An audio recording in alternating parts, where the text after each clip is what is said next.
স্কালোনির all out attack tactics এবং Enzo ফার্নান্দেজের গোল। এখন যে ক্লিপটা আমি দেখাতে যাচ্ছি সেই ক্লিপটা হচ্ছে আর্জেন্টিনা ইংল্যান্ড ম্যাচের একদম শেষ মুহূর্তের দিকে এনজো ফার্নান্দেজের গোল করা ঠিক আগ মুহূর্তের একটা ক্লিপ। তো সেই মুহূর্তে আর্জেন্টিনা অলরেডি 1-0 গোলে পিছিয়ে আছে। আর্জেন্টিনাকে অবশ্যই একটা গোল তন করতে হবে ডু অর ডাই সিচুয়েশনে। তখন এরকম সিচুয়েশনে স্কালোনি কিন্তু অলরেডি তার হাতে থাকা 5টা সাবই করে ফেলছে।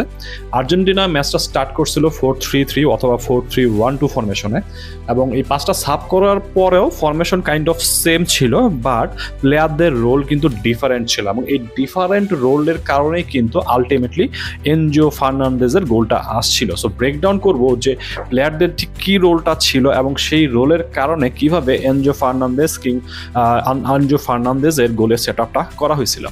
সো এখন বলটা আছে আর্জেন্টিনার হাফে। তো আর্জেন্টিনা এই সময় রাইট ব্যাকে খেলতেছে মলিনার জায়গায় তখন মন্টিয়েল, লেফট ব্যাকের টেকলাফিয়াকোর জায়গায় তখন খেলতেছে Nico Gonzalez, deep line playmaker রোলে পারাদেসের জায়গাটা তখন নিচে রদ্রিগো ডি পল, এবং গিলিয়ানো সিমিনেকে উঠায় তখন লাউতারো মার্টিনেজকে নামানো হয়েছে বক্স স্ট্রাইকার হিসেবে, যেহেতু বক্সে তখন বেশি বেশি ক্রস আসবে এবং একটা ডি বক্স স্ট্রাইকার তখন লাগবেই।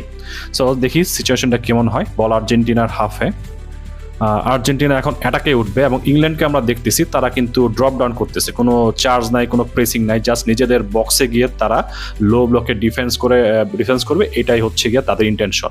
তো এখানে একটা জিনিস, এই যে ডিফেন্স লাইন থেকে একটা প্লেয়ার, এই যে আর্জেন্টিনার 13 নম্বর জার্সি, সে কিন্তু ইংল্যান্ডের বক্সের দিকে এগিয়ে যাচ্ছে। এই প্লেয়ারটা হচ্ছে Cristian Romero, centre back.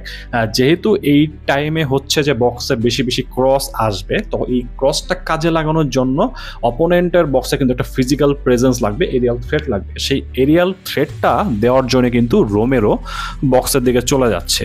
So এখন আসলে সেট আপটা আলটিমেটলি কেমন দাঁড়াইলো? সবার নিচে কিন্তু আছে ওতামেন্দির সাথে রদ্রিগো ডি পল, এবং রাইট ব্যাক মন্টিয়েল কিন্তু টাচ লাইন ধরাপাট করতেছে। ওই পাশেও লেফট ব্যাক নিকোলাস গঞ্জালেস, সেও কিন্তু টাচ লাইনেই আছে।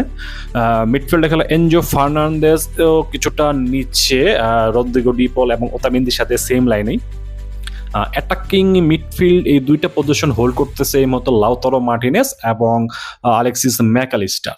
ইন্টেনশনটাই হচ্ছে এরকম, এখন যদি বক্সে ক্রস করা হয় লাস্ট ম্যান হিসেবে লাউতারো মার্টিনেজ এবং ক্রিশ্চিয়ান রোমেরো হেডের জন্য ট্রাই নিবে, এবং পিছন থেকে মানে অ্যাটাকিং মিডফিল্ডার পজিশন থেকে বক্সের লেট রান মেক করে সেই ক্রসটা কাজে লাগানোর চেষ্টা করবে হুলিয়ান আলভারেস এবং আলেক্সিস ম্যাকালিস্টার। সো আমরা দেখি একটা হয়তো ক্রস আসবে এখন, হ্যাঁ একটা ক্রস আসবে, ওই ক্রসটা আর্জেন্টিনা কাজে লাগাইতে পারে না কিনা এবং কে এটার অ্যাটেম্পটা নেয়। Left back Nico Gonzalez, Enzo Fernandez, Rodrigo de পলের কাছে আবার বল আসতেছে, শট নেওয়ার চেষ্টা করলো, বলটা গেল। সেম আগের মতো সেট আপ, মন্টিল একটু সেন্টার চেপে আসছে, মেসি কিন্তু টাচ লাইনে চলে গেছে, ফাইন। এই যে বক্সে কিন্তু এখন Lautaro Martinez, Cristian Romero, Mac Allister সবাই আছে, একটু পিছনে আলভারেজ আছে বক্সে লেট রান মেক করার জন্য। এই যে এখন ক্রসটা আসলো, কিন্তু ক্রসটা যেহেতু অ্যাকুরেট হয় নাই সেই কারণে কিন্তু অ্যাটাকটা আর্জেন্টিনার নষ্ট হইল। সো এরকম একটা সেট আপ থাকা অবস্থায় কিন্তু আর্জেন্টিনা অ্যাটাক করে যাচ্ছে। নেক্সট অ্যাকশনে যাওয়ার পূর্বে একটি গুরুত্বপূর্ণ নোটিশ জানিয়ে রাখি, আমরা প্রতিদিনই দোকান কিংবা অনলাইন শপে ডিজিটাল পেমেন্টের মাধ্যমে কিছু না কিছু কেনাকাটা করে থাকি।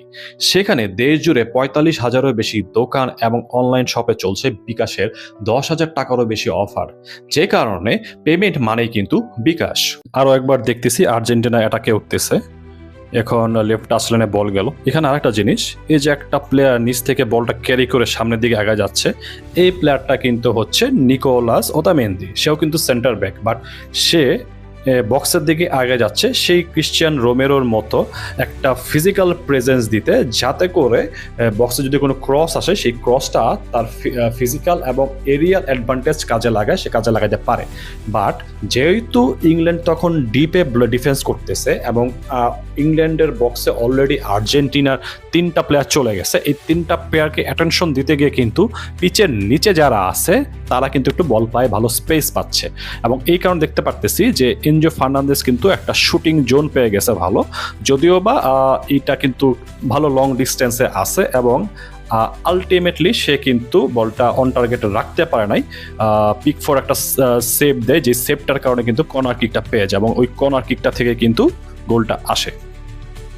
সিচুয়েশন এরকম হচ্ছে, মেসি কিন্তু রাইট উইংয়ে টাচ লাইনে একা পড়ে আছে এবং ইংল্যান্ডের সবগুলা প্লেয়ার কিন্তু তখন বক্সে, এক স্পেন্স সেই কিন্তু বক্সের বাইরে এসে মেসিকে চার্জ করতে যাইতেছে এবং আর্জেন্টিনার 10টা আউটফিল্ড প্লেয়ারের মধ্যে সেই মুহূর্তে 6টা প্লেয়ারে কিন্তু ইংল্যান্ডের বক্সে, মেসি, ডিপল, এনজো ফার্নান্দেস এবং সবার পিছনে থাকা মন্টিয়েল সেই কিন্তু বক্সের মধ্যে নাই। এদের কাজ হচ্ছে গিয়ে বক্সে বল সাপ্লাই দেওয়া এবং ইংল্যান্ড যদি বলিং করে কাউন্টার অ্যাটাকে যায় তখন সেই কাউন্টার অ্যাটাকটা ট্যাকল করা।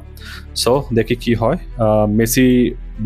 মেসির পায়ে বল এবং মেসি যেহেতু ড্রিবলিং করতেছে, সো ইংল্যান্ডের সবার অ্যাটেনশন কিন্তু তখন মেসির দিকে এবং ইংল্যান্ডের বক্স থেকে জাস্ট একটা প্লেয়ার বের হয়েছে, সেটা হচ্ছে Anderson.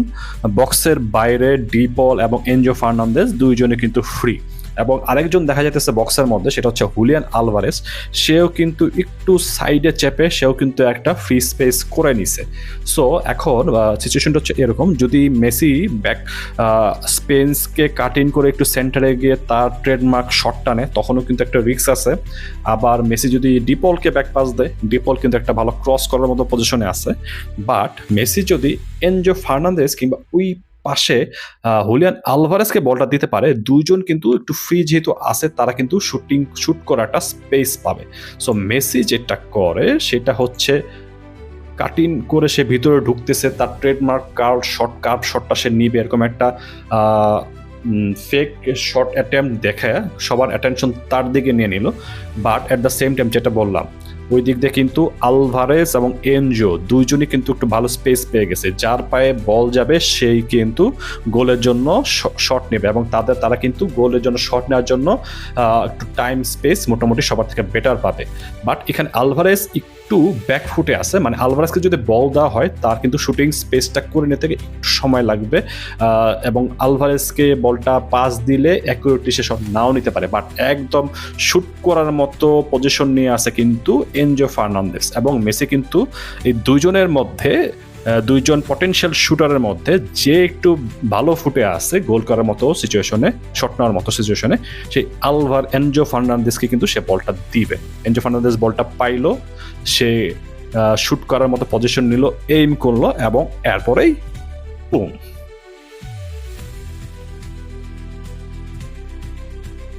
Argentina back to the game.